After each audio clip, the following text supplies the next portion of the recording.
My name is Mara Ellison. On weekday nights, I smell like solvent and road dust, the kind of scent that sinks into denim and stays. The shop's clock punches out, and the quiet hits like a bruise. But that's when my second shift begins. Budget spreadsheets, overdue notices, and the mental arithmetic of which bill can survive being ignored one more week.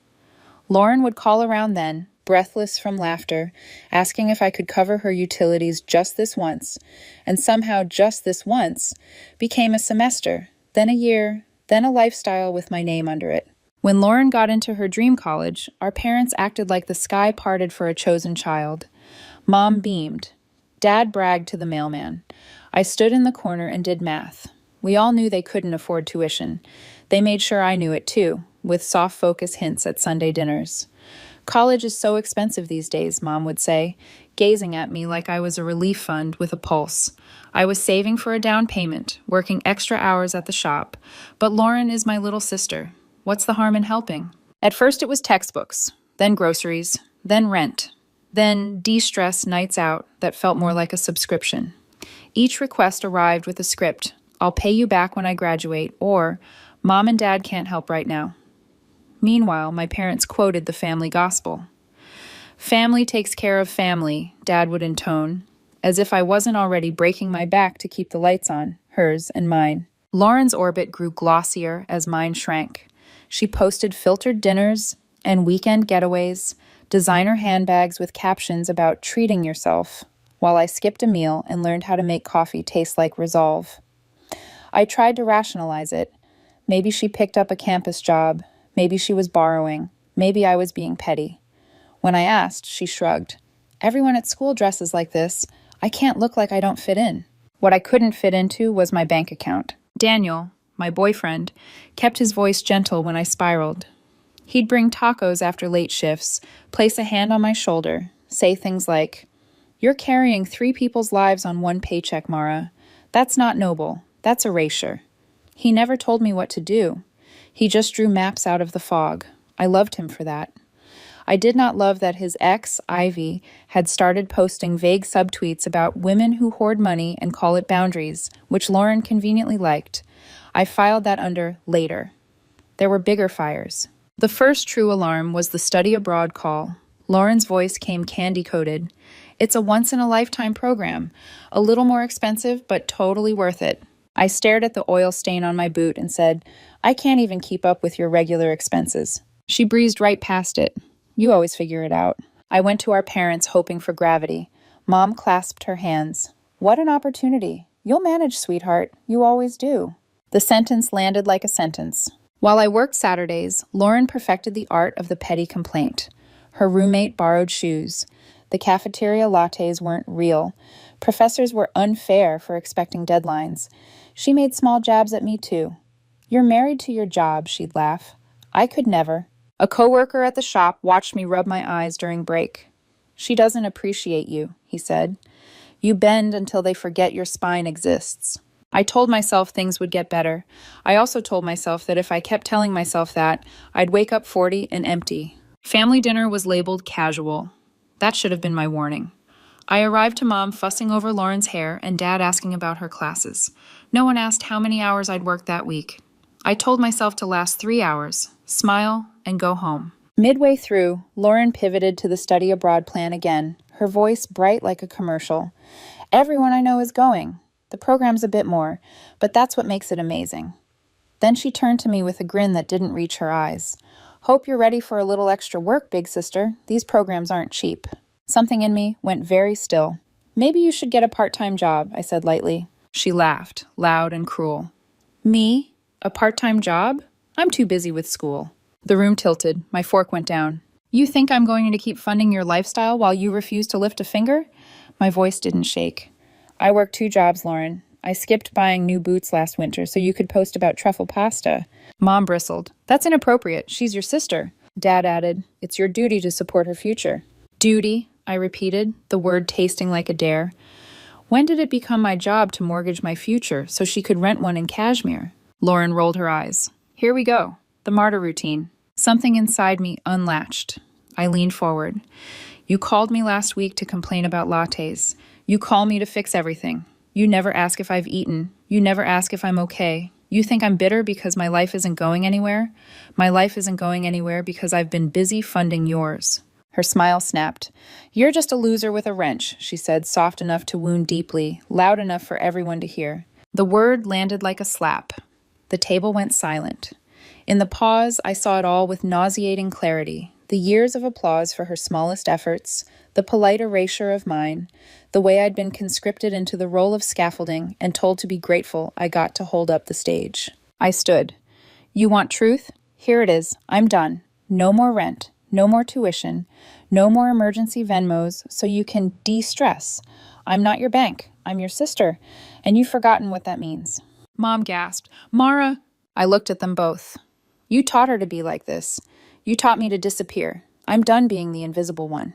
Lauren's face went white. "You can't do this," she whispered. "How am I supposed to live?" "Figure it out," I said, picking up my jacket. I did. I expected Dad to roar. Instead, he stared into his wine like it might offer an alibi. Mom's mouth opened and closed around words that wouldn't save her from the part she'd played. I felt strangely calm, like the moment after a storm when the power is still off, but the air is breathable. I left without slamming the door. Outside, the night was cold and honest. The next morning, my phone convulsed. Lauren's text began with sarcasm. "Thanks for ruining dinner." Pivoted to guilt. "You're leaving me to drown." Then into rage. "You're cruel." I didn't reply. Mom called with disappointment polished into every syllable. "She needs you," she said. "She needed a job a year ago," I said. "She needed parents who told her no." Dad accused me of selfishness. I let him talk until the words emptied out, and then I hung up. Lauren tried a new angle. Her landlord called because she'd told him I paid her rent. "She's not my responsibility," I said. "Speak to your tenant." That evening, Lauren showed up at my apartment, mascara smudged, posture collapsing into the doorway. "You can't just cut me off," she said, voice quivering. "Yes," I said, leaning against the frame. "I can." "You don't understand. I'll lose my apartment. I can't move back home. There's no room." "For years," I said quietly, "I have been more than your sister. I have been your safety net, your bank, your excuse not to grow up. I worked 2 jobs so you could live like a guest in your own life. The one time I asked for respect, you called me a loser." I stepped forward, gentle but immovable. "I won't be your alibi anymore." She tried tears. "They used to work on me. They didn't now."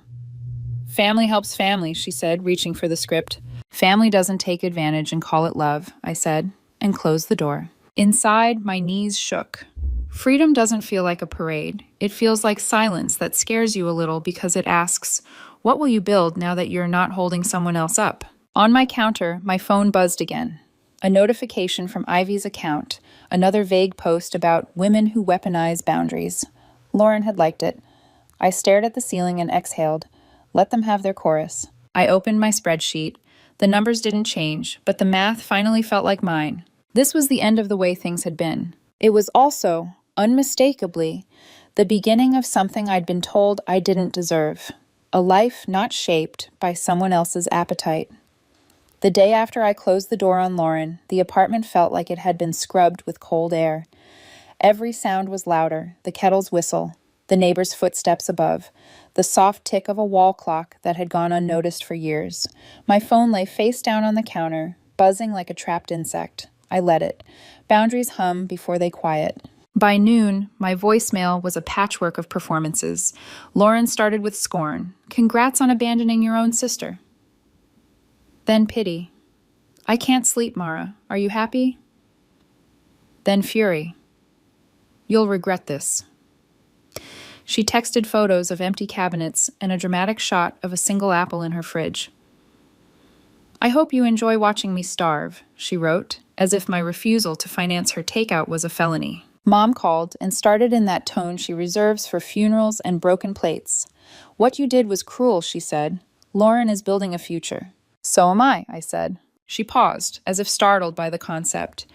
"This intensity isn't like you." "You never noticed me when I was quiet," I said. "You're only noticing now because I stopped paying." Dad's call came later, all clipped logic and insult disguised as advice. "This is disproportionate. She's young." "She's 22, I said. "Old enough to open a bank account in her own name instead of mine." He missed the subtext. Maybe he didn't want to hear it. By evening, the group chat lit up like a siren. Cousins I hadn't heard from in months weighed in with platitudes dressed as wisdom. Family comes first. We all need help sometimes. An aunt wrote, "It's not fair to let her struggle." Another cousin added a prayer hands emoji, which is what people send when they want to look kind without doing anything. Daniel arrived just as the sunset bled out. He balanced a paper bag of soup and bread in one hand and gave me a look that didn't ask questions I couldn't answer. We ate on the couch, knees brushing, the TV off, the room warm with the smell of butter and thyme. "Still team you," he said lightly, and squeezed my foot with his socked toe. I laughed into my spoon and then sighed. "It's not the noise that gets me," I said. "It's the narrative. They're telling a story where I'm the villain because I stopped being a prop." "Let them," he said. "You're writing something else." I leaned my head against his shoulder. I hate that Ivy liked Lauren's post. He didn't pretend not to know what I meant. Ivy had posted a neat little sentence to her followers that afternoon. "Some women hoard money and call it boundaries. It's still selfishness when it starves others." Lauren had liked it. Half the comments were knife emojis dressed as compassion. "She's not the chorus you answer to," Daniel said.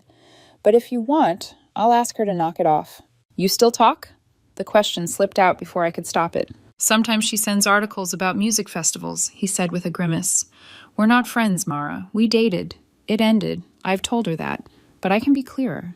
I wanted to say please do, and also I trust you, and also I'm afraid of being blindsided by people who smile while they unscrew the floorboards. What I said was, "Thank you." That night I slept like a person in a new house. Every creak felt like a test. I woke to 3 messages from a number I didn't recognize. "Hi, this is Mr. Galvez, the building manager for Lauren's apartment. She listed you as the party who pays her rent." Listed me, not asked me. My stomach nodded. "I don't," I replied. "Please address your tenant directly." A minute later, a second text. "Understood. She said the delay was your fault." I stared at the screen until the words stopped blurring. There's a specific kind of exhaustion that lives in the gap between what's true and what people are willing to believe. I made coffee, took a deep breath, and logged into my credit monitoring site for the first time in months. A flag blinked red. New utility account opened 3 months ago. The address was Lauren's. The room tilted a fraction. She hadn't just leaned on me. She'd signed my name into a debt. I called the utility company. "That account was opened without my consent," I said. "I need to dispute it." The woman on the line had a voice like chamomile tea. "We'll send an affidavit. It takes time." Time. The currency no one refunds. I forwarded the alert to Lauren with a single line. "Take my name off everything." The message stayed unread while 3 new Instagram stories of hers bloomed. A crying selfie, a paragraph about betrayal, a link to a GoFundMe titled "Blindsided by Family, Help Me Keep My Home." The caption read like a fable, rewritten by a child. She'd been abandoned, cut off without warning, evicted by a cruel sister. She omitted designer handbags, de-stress nights, and that utility in my name. A few wide-eyed friends commented, "So sorry, Queen," with a handful of small-dollar donations. Mostly, it sat there, a theater with an empty audience. My Aunt Carla called. She always enjoyed a front-row seat to scandal if it came with the glow of righteousness. "I heard you're being unreasonable," she began. "Let me tell you a story," I said, and did. Textbooks turned to rent, turned to luxury, turned to entitlement. I told her about the study abroad assumption, the lattes, the loser with a wrench. I told her about the utility account. "Oh," she said when I finished, small as a pebble. "Oh." "Unreasonable is doing the same thing and expecting Lauren to become someone else," I said. "This is me choosing reason." "I'll adjust what I tell people," she murmured. "Or tell them nothing," I said, tired of being reduced to a cautionary tale in other people's mouths. The next day, my parents arrived at my door without calling. Mom's hair was still pinned from church. Dad held a folder like it contained a verdict. I let them in because some fights should have chairs beneath them. "She's been evicted," Mom said without preamble. "She's coming home." "She's lucky to have a home to go to," I said. Mom flinched. "We need you to help with the deposit for a new place, just for a few months." I looked at Dad. He avoided my eyes and slid a paper from the folder. A credit card statement, not theirs. The names at the top made my mouth go dry. Martin and Patricia Ellison. My parents, maxed out. The charges read like a shopping montage. Boutiques, a salon, a weekend at a lakeside resort. She used our card, Mom said, voice brittle. She said she'd pay. We can't make the minimum.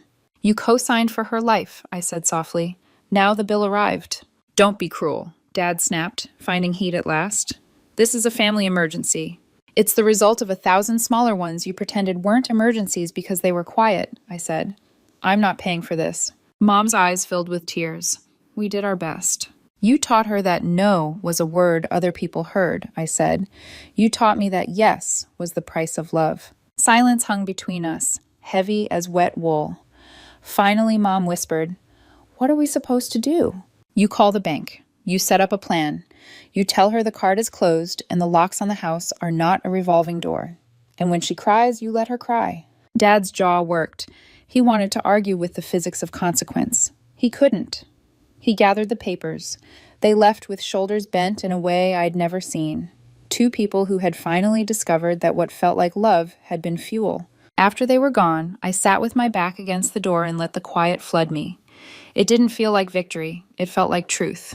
That evening, Daniel texted, Can I swing by? He arrived with tulips wrapped in brown paper and his laptop under his arm. He kissed my temple like it was a promise and opened a spreadsheet I hadn't asked for. Budget, he said and grinned, but one that's about you. We built it together. Rent, food, a small line item titled Future that made my throat ache. I can't remember the last time I planned something that didn't include someone else's crisis, I admitted. That's the point, he said. We can take small bites. You don't have to swallow your life whole. I traced the word future with my fingertip and let the possibility settle. His phone buzzed. He grimaced. Ivy. What now? Heard your girlfriend is starving her sister, he read aloud, rolling his eyes. I'm going to be plain with her, okay? He stepped into the hallway and called. I couldn't hear his words, just the cadence, patient, firm, final. When he came back, he looked relieved. It's done? I asked. It's clear, he said. No more comments, no more DMs, no more public sermons. Thank you. The relief felt like a window opening. 2 days later, Lauren's GoFundMe stalled out at a pathetic number. Screenshots trickled into my inbox from mutual acquaintances, a text thread where Lauren bragged that she'd guilt the old man at the shop into a loan, a voice note where she practiced a crying apology. The performance was collapsing under its own script. That night, Mom called again. Her voice was different, flatter, as if something inside had stopped spinning. We called the bank, she said. We set up a plan. And Lauren? I asked. She's angry, Mom said. She says we're monsters, but she got a job application from the cafe down the street. Good, I said. It wasn't joy. It was oxygen. After we hung up, I washed dishes under water that ran too hot and watched the steam as if it could scry the future. My credit dispute form sat drying on the rack like a paper ship. Tomorrow I'd mail it. Tomorrow I'd check my hours and maybe sign up for the community college class I keep bookmarking. Tomorrow wasn't a threat anymore. It was a place. I turned off the kitchen light. In the darkness, the apartment didn't feel empty.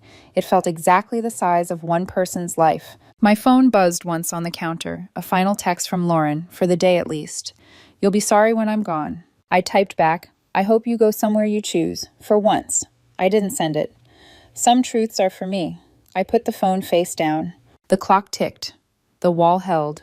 The room breathed. I did too. The weeks that followed felt like living inside a storm's eye. Eerily calm, with wreckage circling just beyond reach. Lauren had moved back in with my parents, and though I no longer funded her, her shadow still stretched into my days.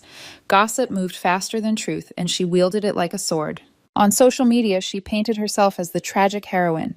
Vague posts about betrayal, dramatic selfies, captioned with, "Some people only care about themselves." She kept the GoFundMe up, though donations trickled in slower than sap. Comments dwindled from concern to silence. People tire quickly of a play that never changes acts. But she wasn't just spinning stories online. She'd been whispering too. Word spread through our extended family. Cousins I hadn't spoken to in years, suddenly texting me things like, "It's not fair to leave your sister in the cold," and "Family always comes first." One relative even left a voicemail, her voice dripping with judgment. "I never thought you'd be the selfish one, Mara." Selfish. The word stung more than I wanted to admit. Daniel noticed before I confessed it aloud. We were eating takeout on my couch when he said, You keep flinching at your phone like it's going to bite you. It is, I said quietly. Every ping is someone else telling me I've failed. You didn't fail, he said. You stopped participating in a lie. That's the opposite of failure. I wanted to believe him, but nights were long and echoes have sharp teeth. The true blow landed a week later. I came home from the shop to find a letter taped to my door, an overdue notice from a utility company I didn't recognize. My stomach dropped. I'd already disputed the account Lauren had opened in my name, but here was another. The dates matched her eviction window. She doubled down. I crumpled the notice in my fist and sat on the floor, rage hot enough to sting my eyes. It wasn't just entitlement anymore. It was theft, plain and deliberate. The next morning, I confronted my parents. She's using my name, I said, slapping the notice onto their kitchen table. Do you understand? This isn't about money anymore. This is fraud. Mom's hands fluttered as if she could smooth the paper into something less damning. She was desperate, she whispered. Desperate is asking. Desperate is apologizing. This is calculated. Dad cleared his throat. We'll pay it off. Just leave it with us. No, I said. My voice surprised even me. Firm. Final. You don't get to hide this. You're not cleaning up her mess. You're burying evidence of the mess. And then she'll do it again. To you, to me, to anyone who loves her enough to look the other way. Silence pressed against us, broken only by the hum of the refrigerator. Mom's eyes filled, but for once I didn't bend toward them. Actions have weight, I said. You've been cushioning her fall so long she doesn't believe in gravity. That's why she thinks she can do this to me. Because you always make it disappear. They didn't argue. Maybe they couldn't anymore. That night, Daniel came over with a stack of envelopes and a bottle of cheap red wine. Dispute forms, he said simply. We'll fill them out together. I stared at the pile. I feel like my whole identity is tangled in her hands. He pulled me close, then cut the rope. We worked until midnight, our hands smudged with ink and resolve. Each affidavit was a blade. 2 days later, Mom called in a panic. It's your father's credit card, she said, voice shaking. Maxed out. Thousands. Clothing, salons, even a weekend getaway. All Lauren. I closed my eyes. I should have been shocked. I wasn't. She promised she'd pay it back, Mom whispered. She promised 100 things, I said. You believe them all. This is the cost. Please, Mara, she begged. We can't make the minimum payment. I laughed, bitter and sharp. You defended her. You vilified me. You chose this bed. Now you can lie in it. For once, they didn't fight. Mom just sobbed softly into the receiver. Dad said nothing at all. Later, Daniel found me staring at the ceiling, the phone still clutched in my hand. You don't look relieved, he said. I'm not, I admitted. I wanted them to finally see. But seeing doesn't fix anything. It just makes the wreckage undeniable. He brushed a strand of hair from my face. Sometimes that's the start. Not fixing. Facing. I turned toward him, exhaustion deep in my bones. And what if they never change? Then you already have, he said. It was the closest thing to peace I'd felt in weeks. Lauren's meltdown reached its peak in a way only she could orchestrate, loud enough to demand attention, messy enough to smear everyone around her. The GoFundMe sputtered out with less than $200. Screenshots circulated in group chats, her whining about ungrateful family, begging friends to share widely. But people weren't buying the story anymore. Donations stalled, comments dried up, and the sympathy she'd been banking on dissolved into thin air. Worse for her, word spread about the credit card stunt.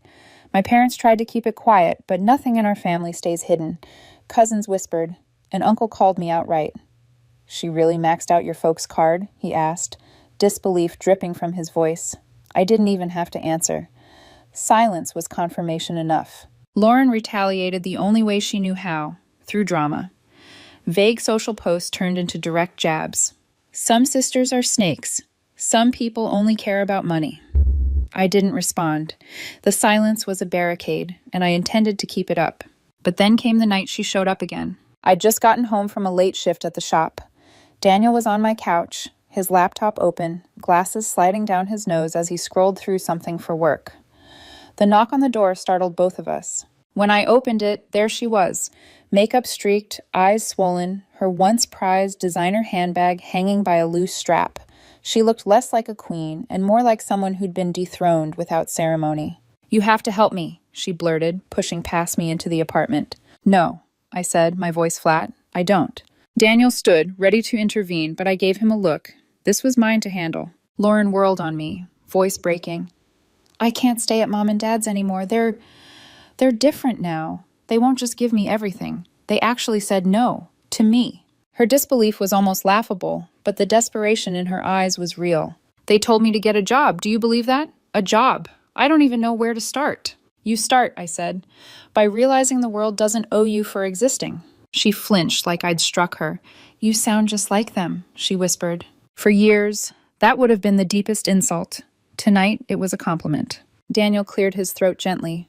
Lauren, it sounds like your parents are finally drawing boundaries. Mara's already drawn hers. Maybe it's time you— Stay out of this, she snapped at him. You don't know our family. But he didn't back down. I know what it looks like when someone confuses love with servitude. Mara's done being your crutch. Lauren's gaze snapped to me, sharp and pleading. You're really going to let him talk to me like that? I am, I said softly, because he's right. Her face crumpled. Tears spilled, but they didn't move me the way they once did.